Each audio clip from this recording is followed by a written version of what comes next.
Oke teman-teman, balik lagi di channel Markas Pinjol. Seperti biasa teman-teman ya, di video kali ini saya ingin berbagi pengalaman tentang telat bayar di aplikasi Pinjam Yuk. Dimana di aplikasi Pinjam Yuk ini teman-teman ada tagihan sekitar 60 juta ya.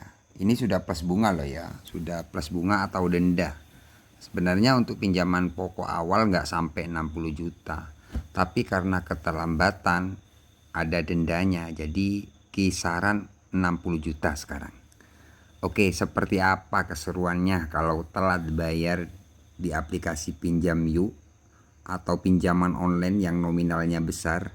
Kalian tonton video ini sampai selesai, jangan di skip agar kalian tidak gagal paham. Oke, seperti biasa teman-teman ya, di sini saya tidak mengajarkan teman-teman atau mengajak kalian untuk gagal bayar, tidak. Di sini saya cuma berbagi pengalaman ya buat teman-teman subscriber ataupun penonton di channel saya tentang telat bayar di pinjaman online yaitu Pinjam Yuk. Oke teman-teman, seperti biasa buat teman-teman yang baru menemukan channel ini jangan lupa tekan tombol subscribe-nya, dan buat teman-teman yang sudah subscribe saya ucapkan banyak-banyak terima kasih karena telah mendukung channel ini.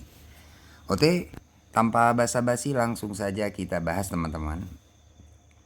Nah, di sini teman-teman bisa lihat ya, ada cicilan 21 juta sekian-sekian. Kita coba cek bayar. Nih cicilan teman-teman ya. Jadi 21 juta ini cicilan yang pertama ya kan. Oke, kita coba cek tagihan. Nah, di sini teman-teman. Di sini cicilan yang pertama itu 20 juta 400 sekian-sekian. Ini sudah plus bunga ya, atau dengan dendanya.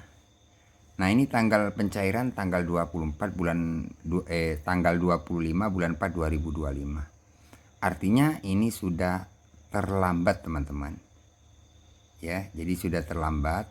Teman-teman bisa hitung sendiri ini berapa, sekisaran 1 bulan ya untuk cicilan yang pertama. Yang kedua 20 juta juga tanggal 24 bulan 4 2025 sudah telat.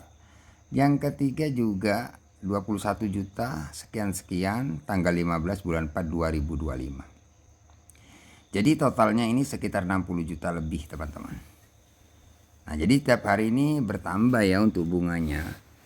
Nah, jadi untuk bunga kalau teman-teman masih belum tahu itu tergantung berapa besar pinjaman kalian. Misalkan kecil ya bunganya kecil, misalkan besar kayak gini ya besar teman-teman. Nah, ini untuk keterlambatan kira-kira 1 bulan ya kurang lebih ya. Nah, untuk resikonya seperti apa bang? Resiko telat bayar.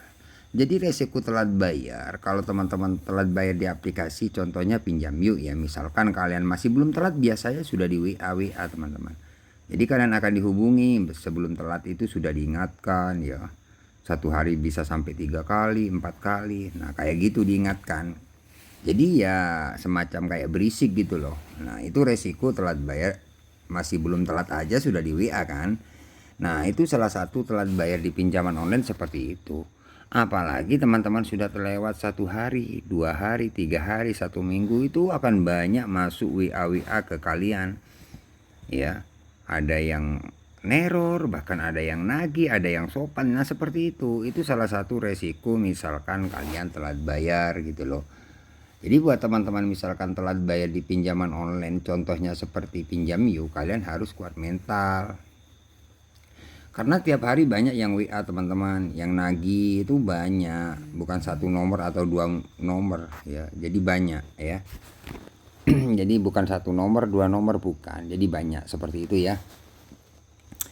Nah, ini untuk keterlambatan 1 bulan apakah aman dari sebar data bang? Karena pertanyaan dari teman-teman itu yang ditanyakan sebar data kayak gitu kan. Untuk sebar data ini sejauh ini ya teman-teman belum ada sih. Bahkan kalau telat bayar biasanya ada nomor WA yang tidak mengatasnamakan dari aplikasi mana, tiba-tiba mau ancam sebar data, mau data disalahgunakan, nah kayak gitu. Tapi dia tidak menyebut aplikasi apa, dari mana, nggak nyebut. Apakah disebar bener bang? Jawabannya enggak teman-teman. Ya, ini untuk pengalaman saya ya, sejauh ini aman. Ini keterlambatan 1 bulan. Nah, kalau teman-teman sudah lewat sekitar 2 minggu, 3 minggu, bahkan 1 bulan biasanya ada WA katanya DC mau datang. ada kunjungan tim kolektor. Nah kayak gitulah, semacam-macam kayak gitu teman-teman. Kalau teman-teman telat bayar, itu bener nggak Bang Deci mau datang kalau sudah dapat WA kayak gitu? Untuk saya pribadi sejauh ini teman-teman nggak ada yang datang sih.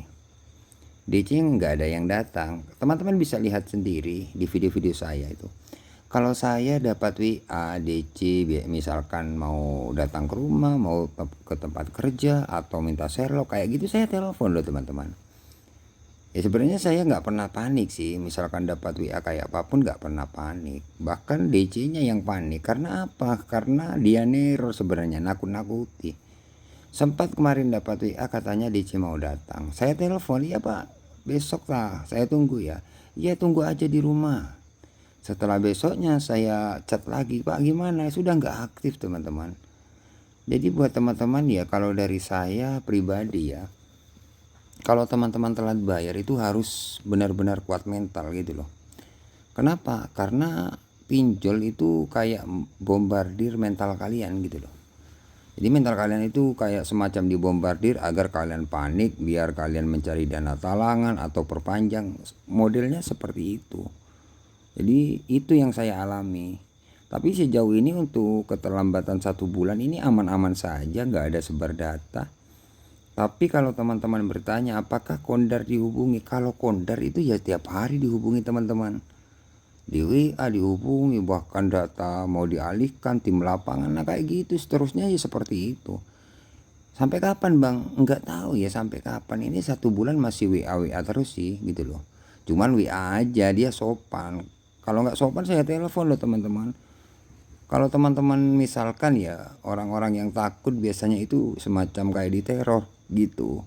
Makanya buat teman-teman kalau telat bayar gak usah takut lah, santai aja gitu loh. Kalau kalian memang berani, kalian lawan aja kalau ada yang neror gitu.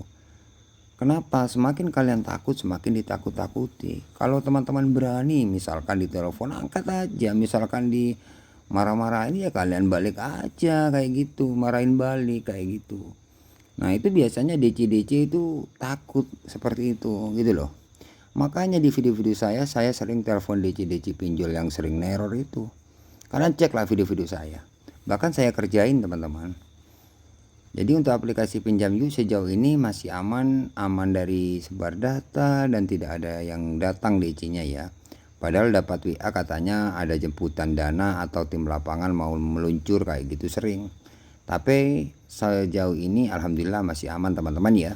Oke, nantikan ya updatean terbaru dari channel saya. Jangan lupa like, komen, dan subscribe channel ini. Semoga video ini bermanfaat ya. Tunggu video-video selanjutnya dari channel Markas Pinjol. Bye-bye.